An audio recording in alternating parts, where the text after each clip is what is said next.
বন্ধুরা, তোমরা সবাই কেমন আছো? আশা করি খুব ভালোই আছো। আমরাও খুব ভালো আছি।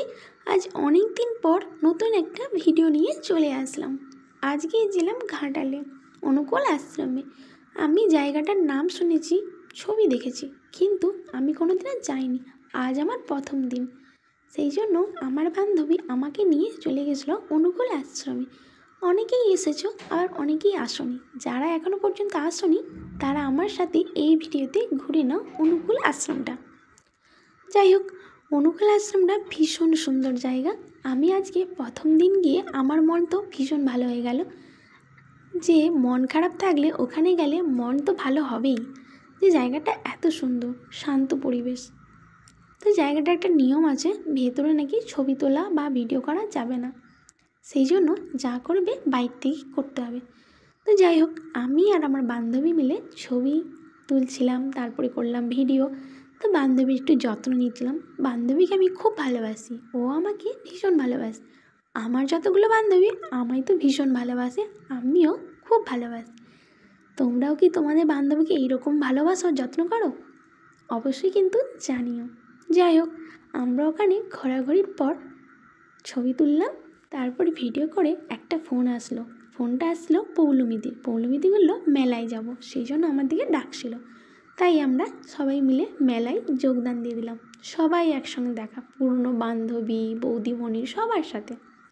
তো চলো তোমরাও আজকে আমার সাথে মেলাটা ঘুরে নাও, দাসপুরের মেলা। কারণ এর আগের ভিডিওতে আমি গিয়েছিলাম দাসপুরের প্রথম দিন, আজ ছিল দ্বিতীয় দিন আমি গিয়েছিলাম, আমার কাছে দ্বিতীয় দিন। তো পৌলমিদি আজকে যে কি করেছে সেটাই তোমরা দেখো। পুরো বাচ্চা হয়ে গেছিলো, মানে বাচ্চারাও বোধহয় একটু কম এরকম দোকানদার দিকে নাজেহাল করে, দিদিভাই যারা করেছে।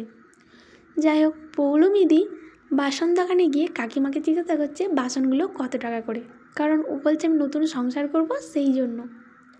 তো বাসন তো নিল না, কাকিমাকে জিজ্ঞাসা করে চলে আসলো। তারপরে এসেছিলো চাদর দোকানে, কাকুকে বলছে চাদরের কোয়ালিটি কেমন, চাদর কেমন। কাকু বললো ভীষণ ভালো, কোয়ালিটি ভালো, তুমি নাও। চাদরটা গায়ে দিয়ে দেখে কাকুকে ফেরত দিয়ে দিল। তারপরে জামা দোকানে গিয়ে জামাও দেখছে গায়ে ডায়ে পরে টোরে, বললো ভালো লাগছে না, ফেরত দিয়ে দিল।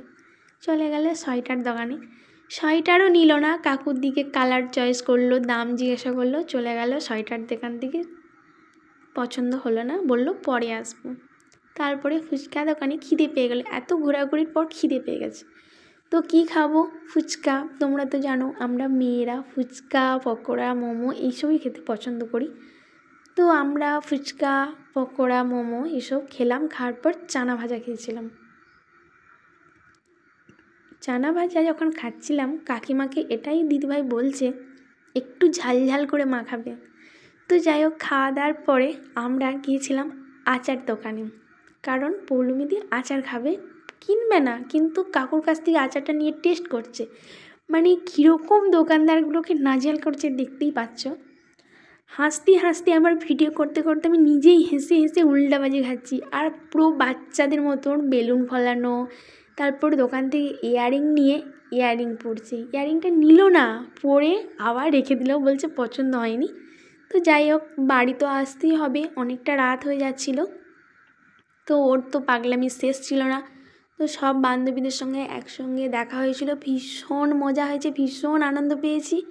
তো তোমরাও তোমাদের বন্ধুদের সঙ্গে সময় কাটাও, ভালো লাগবে, দেখবে নিজেদের ছোটোবেলার মতন মনে পড়ে যাবে সব কিছু।